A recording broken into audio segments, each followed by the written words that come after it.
You're watching Slow Walking with Adrienne, and I'm your host, Adrienne LaBella. Welcome to the second episode of the Man Cave series, when men retreat to their mental man cave. Rejoining us are our panel guests, Mike E. Wright, Carlos Faison, Park Stewart, Will E. Coleman, Kelly R. Woods, Michael C. Durham, Justin Anderson, and Ricky Alexander. Remember, if you need to catch up, you can always go back to the previous episode. In the meantime, let's go back into our discussion. So I won't call this gentleman's name because I didn't get his permission to do that.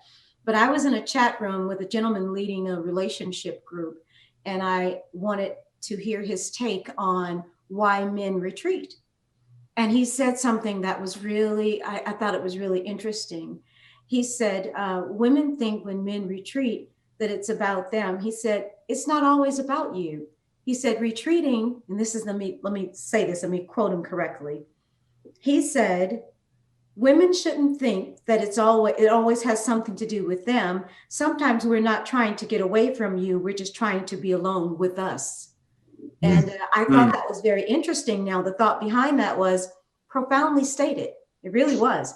But the truth, is the man cave sometimes about the woman? Your thoughts? It's like what you said. A lot of times it's about us. We want to spend time with us. Like when we're giving out a lot, well, you got to think about it. We're giving ourselves out to different things.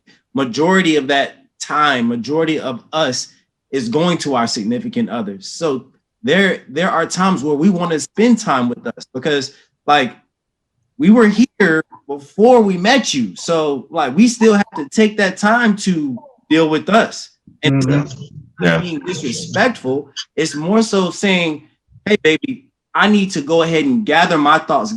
Let me spend time with Ricky. Because I gotta still live with him. And I know you're not going to go anywhere, but to make sure that I can be better for you, I got to be better for me too. So there shouldn't be a double standard. We're saying like, oh, you trying to retreat from me, but in other times where, I'm pretty sure that women want to retreat from their husbands too. So it's like there has to be a balance. If there is not a balance, then it's going to be disarray. And then we're going to be going in two different directions. When at the beginning, if we could have established that balance, then like Park Stewart said, it's like we are growing and we're getting, how can I say this? Like if you have two people in this couple that are working towards something, we're going in a straight path. Like there has to be a medium that we can come to and say, hey, we can both do this, but we still need that time for us as well. Right. And there's a respect there that won't go noticed. It'll be like, hey, this is our standard. We respect each other. We give out each other that space because we want to be a healthy, peaceful relationship. And Adrienne, I'm going to say this to you and to the sisters that's watching. When you said, is it sometimes about getting away from the woman? Correct. Yeah. Okay. So watch this. Is going to get your nails done sometimes getting away from us? That's where I was going. I'm glad you asked that question. You know what I'm saying? So it's not if I tell you here, sweetheart, go get your nails done or go get your hair done because I know that takes 4 or 5 hours. Because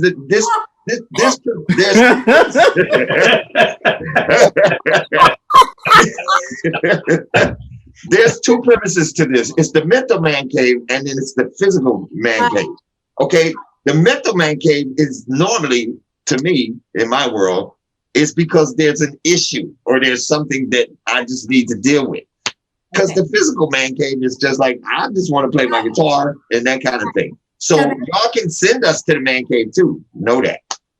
Yeah, see, that's my question. Is it sometimes about? Because the truth is, men and women both get away. So a woman can take her me time. I've had enough. I need a break. But Right. guess what she does? She notifies her surroundings. I'm on me time, so that you understand that when you come to me, this is not the normal time. This is me time. And you Right. got that understanding. And when she goes away, let's say she gets dressed and, sometimes we just want to drive until the street ends, Yeah. just your me time. You want to think. So you go away, but your significant other usually has a cell phone line to you to be able to locate you and say, hey, I need you back, or whatever the Right. case, Right. locate you. And so the man goes to his physical mental cave, his physical man cave. When a man enters his mental man cave, there is no cell phone, there is no location. He may be there and not present, but you can see that he's checked out, which leads me to my next question. So I know that there's a healthy part of man caving. I know this. But, when the woman feels certain things, not everything is because the man just needs a retreat. Sometimes I'm thinking as a woman, and you correct me if I'm wrong, sometimes, like you said, you can drive a man to the man cave. Sometimes it has something to do with the woman. And sometimes it can be because there was conflict, there was a disagreement, there was something like that. And then other times, maybe not. But the truth is, sometimes, it's my thinking, it may have something to do with the woman. But you know what? That's okay. Yeah. You said because of conflict. That's why I said earlier, we emphasize the conflict, but we don't emphasize conflict resolution. You can have a disagreement. You can be in your feelings one day. Something could happen on your job. You came home and you projected it off on your significant other or whatever. But if you're going to resolve that conflict, then you have to have the ability. We always say the number one problem is communication. I think the number one problem is not communication. I think the number one problem is selfishness. Because when one becomes selfless, then they will care about the person's feelings and they will prefer that person's feelings over their own. And if you're constantly doing that, then conflict resolution will come forth. You know what I mean? If it's not, and what you said, my man said, well, is it about the woman? It's not about, you know what? It's not about any of us. It's about us. Us. When it's a couple, it's about us. Sure. It's about you. It's not about me. It's about us. And if everybody keep the us in mind, that means I'm not putting myself above you and you're not putting yourself above me. And now we understand. And that's, again, being able to feel that person and understand them. The more you learn them, the more you understand them, the less conflict you will have. We really taking the time out. We're used to, we're argumentative by nature. I call this sometimes petty generation. Everything on everybody's nerve. Right. The patience level is low. But when the heart is there and it's right, and a lot of people say, well, hey, you just got to work on the relationship. But take a lot of this, take a lot of that. Some relationships, a lot of them, when they happen organically, and it's not work like people say it is. I mean, I've been on both sides of the spectrum, and I don't feel like my relationship is work. I feel like my relationship is joyous. It's a place of peace because that conflict resolution is there. It takes precedence over everything else. And then you won't get into the you, me. It becomes us. And as long as it stays us, then the feelings will remain the same. It will be prioritized correctly for both parties. Yep. Go ahead. The man cave whole concept, several different ways to look at it. Of course, there's the physical aspect, there's the spiritual aspect, there is the psychological aspect. And it could be argued that it's just a place of where that man has control. And in particular, there are rigors at work, rigors in the community in the family, and even with sometimes a spouse that they need a place of control. I'm single now, but I was married a long time, over 20 years. And I can distinctly remembering my wife saying, well, the house belongs to me, you go work outside and, but the house belongs to me. And when I was able to get a man cave, I had a room with a space that I could decorate the way I want. I could There you go. put it together the way I want it, and it's very, very satisfying. And it was then and even now. So has a lot to do with having a place of control. Yeah. We were told to have dominion. Mm-hmm. Yeah, Mhm. so like that side of us needs to be fed in some way. The only place in the house that we can decorate and we can make it look just like we want. Like we wanted. Our That's man right. cave. Now, if you wanna completely just decorate everything, but when it comes to that man cave, that's my domain. That's right. Control Right. that domain. You come in my domain, I control it. Don't tell me how to move my chair. Don't tell me to paint my walls. If I want whatever football team I got on that wall, I guarantee you that's the football team that I'm gonna have on that wall. Right. And it has nothing to do with being a male chauvinist. It has nothing to do with that. I gave you the complete house. Yep. My bathroom, my room, my man cave. Do not come to my man cave trying to boss me around in my domain because it's not gonna be pretty. Right. That's good. I'm glad you said that, man, because yeah, you know, I when I first got married, well, before I got married, me and my wife, we had talked about a house, and I told her, I said, listen, you can decorate however you want to. I want to have some input, but the majority of it, I want you to decorate the whole house. But when it comes to my man cave, that's mine. That's my little home within our home, if that makes sense. That's my space to be to myself and just have whatever I want to do there. Man, here's a deep question, and I might have to turn my man card in on this particular question, but nothing personal, but it sounds like, okay, you got the whole house and all of this, and we in a relationship, but I need to be single for like 5 minutes. You know what I'm saying? Being married over here. Okay. So, I'm just saying. Mikey, I appreciate it. I miss being single for Maybe 5 we're minutes. Okay. I don't know. That's where that man cave is where you talk to your boys and you just brag about everything. You're like, Yeah. bro, I had this many girls looking at me today. I turned her down. I turned her down. I turned her down. Hey, that's where you can be you. That's where you collect yourself. It just, there's something about, you know what I'm saying, when you're with your boys and that camaraderie. You're just like, y'all just like, help, iron sharpeneth iron. Iron Yeah. sharpeneth. I can go in that room. I can esteem my brother higher than myself. Like, man, you go out there, make that money. Go get that bag. Don't let nobody tell you can't do it. We can build each other up because we're torn down so much in other areas. Yes, sir. Yeah. Yeah. Right. Yep. To build each other up.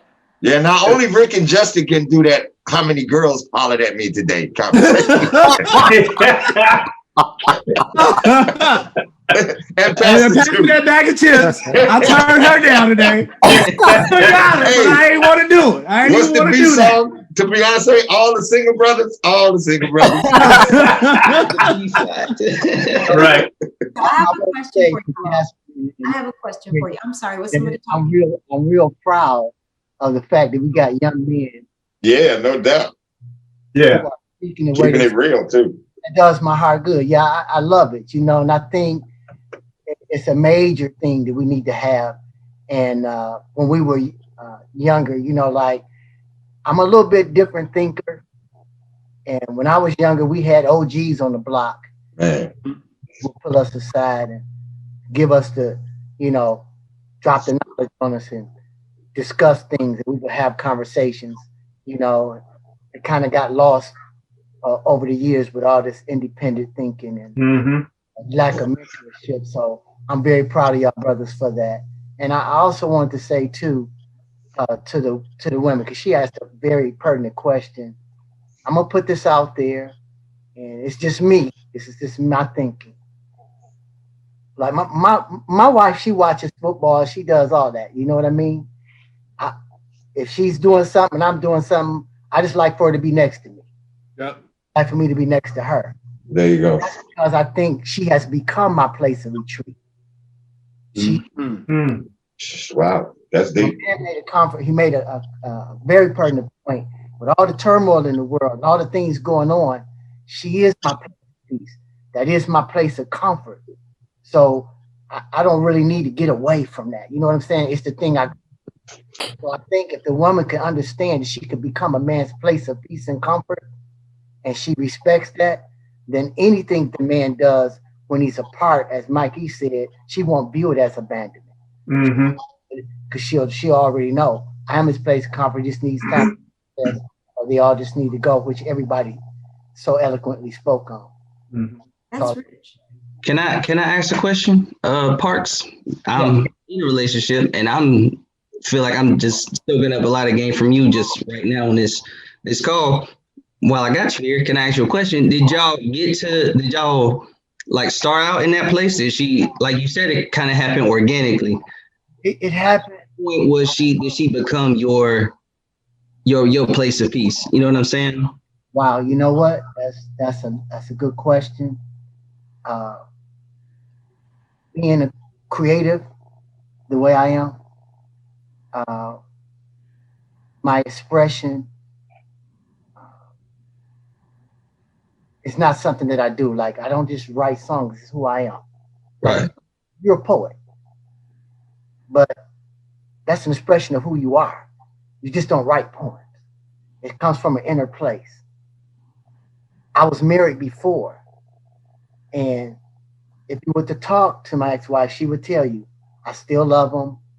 You know, we amicable, but in her mind, she touched everything there. I know she did. Mm-hmm. And I'm not mad at her for that. You understand what I mean? Mm-hmm. I figured out that not everybody has the capacity to give you what you need. Mm-hmm. And sometimes we settle thinking that person is not out there. And through lack of patience or whatever, we don't pursue it. So by me going through so much, when I got a divorce, man, I took 3 years. I didn't date. I was married since I was 19 years old. All I've ever known is marriage. You follow what I'm saying? I got divorced. I was divorced 3 years. I didn't date. Me and Carlos would meet at the Coney Island, a little restaurant here in Detroit where everybody knows we're famous for Coney Island, and we would have conversations. And if you would have told me that I wouldn't have dated, and I had women to ask me out to do this, but I knew that if I did that, it was going to be strings attached. And I met her organically. My wife is actually my son's wife's sister. Uh-huh. My son knew her before I knew her. Right. He married her sister. They was together, knew him for a long time. And then one day they came and said, I want my sister to meet you. You know, she's having some issues, some problems. Say, you should talk to my dad. He counsels people. He does this. And I met her. And when I met her, I felt it. She felt me. I didn't have to work at it. It was just a connection there. And people say, oh, that doesn't happen. Happens all the time. It does. It does. I have friends that I never sit down with Mikey and say, man, you gonna be my friend? No, it's just organic, right? It's organic. We had that chemistry. Me and Carlos, we had that chemistry. And it was the same thing with her.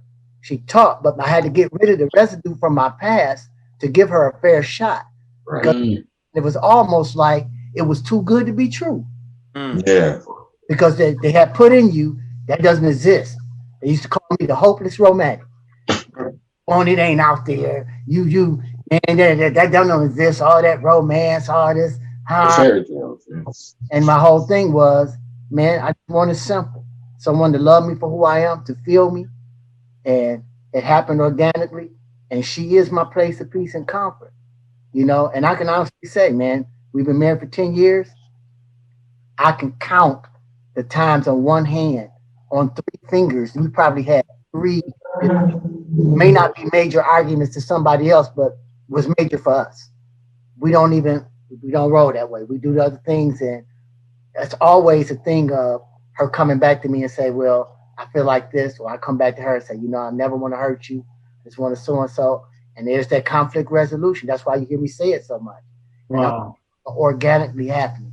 That's why I'm happy when I hear you and Rick talk, because I feel the heart of young men who are sincere, and I feel the soberness and the experience of the men who are talking that are up in years, above you all.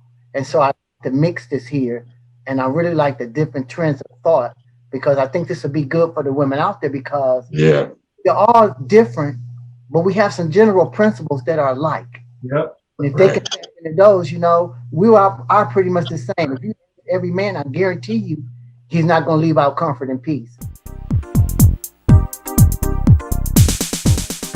Adrian, and for the ladies, Parks said something deep that probably didn't really mean that much at the time. I'll tell you.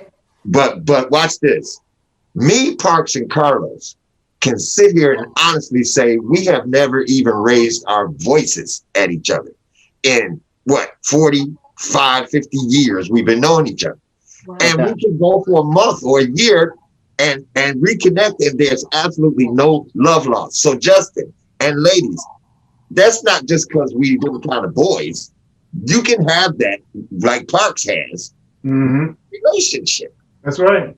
If that's who you, and this is hard to say, but it's true. If that's who you're supposed to be with, then that's who you're supposed to be with. Mm-hmm. Very nice. A woman generally believes that a man loves her when he says, I love you. But a man believes that a woman loves him when she respects him. I'm about to say, he hit it on the head. Respect is our love language. That is a love language for all men. If you respect us, then how could you love someone that you don't respect? No respect, you can't. Because you want me to love you from an emotional perspective. But I want you to love me from a respect perspective. It has not, they're the same thing. They're synonymous, I promise you. But when you can be disrespectful to me, like, you don't love me if you can try to in front of people. If you're my rib, if you came from me, because if I respect you, then that's me showing you love. That's my way of showing you love, through respecting you, by not calling you out your name, by for you, by being by being that provider, by making sure we have a roof over our head. I can take a bullet for you. But that's my way of showing you love, because I respect you so much. I don't want nobody to disrespect you, because I'm not gonna let them to disrespect me. That's right. Right. So then I'm gonna put a twist on it, Adrian. I know you love me when you ain't even got to tell me. That part. Yeah. I know more you love me when you don't have to even say it. Okay. Like I used to have a saying before my wife passed. It's like, it sounded arrogant, but it was the honest God truth. You say I love you, and your spouse says I know you do. That ain't because you can't help it, because I'm all that. That means I know you love me. That's a deep thing. Wow. Yeah, that I would have to say that respect thing is okay. Run for the hills. Say that again. If you tell your woman or your girlfriend or your wife, if you on the phone or whatever, and you say I love you, and the response you get back is okay, run for the hills. Why? Because that's what men. I love you. Okay. Okay. Say it again, right? That's the answer, ladies. We don't ever want to hear. Okay. Right. Oh no. Right. Oh no. Well, let me ask you another one before we go back to man caving. This is a complete this sentence. It's not that she's not saying the right thing. It's just that. Wow. Her actions don't show it. She's taking too much of the other stuff.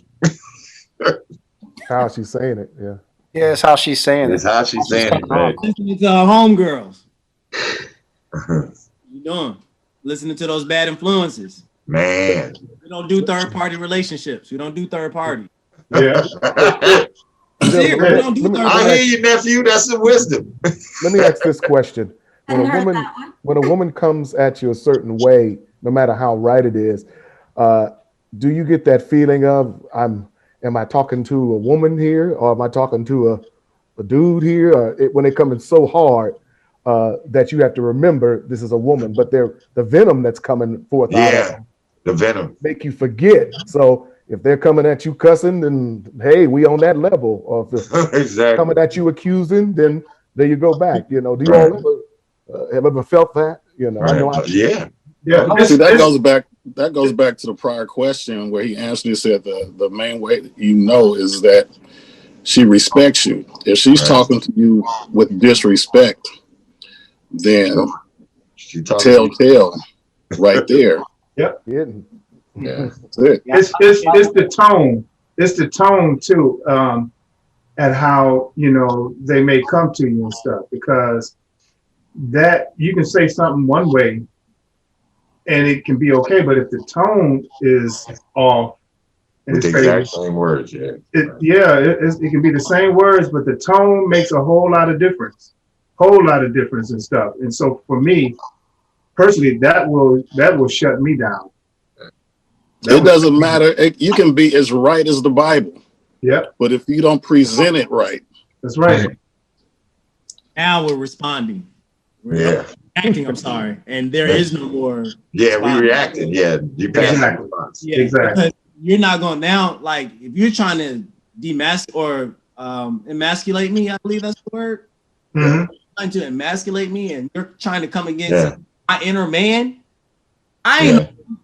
So I'm gonna come at you with the same level of energy that you're giving me, because I'm like. But the thing is, it's like if I'm telling you, like, okay, baby, calm down, or just chill out for a second, or let me walk away. Because if I begin to get disrespectful, now you're looking at me like I'm a bad guy, but you started it. Yeah. Let me you started it. And the older I got, I learned the secret, Justin and Rick, because I've had sisters. We've all had them. I can't even do it, but you know what I'm talking about. Byron, right. And she, Pastor, she went down a list of stuff that I was and wasn't. Okay, and I just said that. You done? So is that the guy you with? You just described the guy you with. Wow. And then what? Then where do you fall on the totem pole? If that's the kind of guy you with, you feel me? Mm-hmm. And she got really quiet and had to think about it. So if I'm this, that, and the son of that, and this and all that, that's the guy you with, sweet pea. Okay. That's that wisdom Mike D talked about. I would like to, and shameless plug for my book, but one of the examples I gave is that you can have your favorite dish, you know, whatever it is, and you present it on the garbage can lid. I'm not eating that. I don't care how much I love it. I don't care how great the dish is, how much you slaved over it. If you bring it to me on a garbage can lid, it's not going to work. Great analogy, Bishop. Wow, that's good. I like that. That ain't better. I like that. Absolutely. Well, that's good stuff. I'm going to go back to a man cave question, okay? And I'll jump off of it here and there. So some of the women wanted to know, can we be more creative in our approach to pull the men out of the man cave sooner? What was that last word? Can we be more creative in our approach to pull the men out of the man cave sooner? Sooner, okay. Yeah, I'm not married, but if I was married, the way you can get me out of my man cave sooner.